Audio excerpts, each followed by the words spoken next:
લક્ષ્મી જોતી હોય ને તો લક્ષ્મીજીની આરાધના કરવાની. નિત્ય શ્રી સૂક્તનો પાઠ કરો.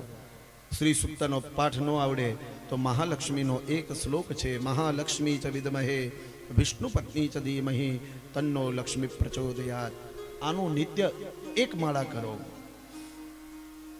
શ્રી સૂક્તનો પાઠ કરો. શ્રી સૂક્ત બોલી અને દાડમનો રસ કાઢી અને રસથી શ્રી યંત્ર ઉપર અભિષેક કરો અને શ્રી સૂક્ત બોલો.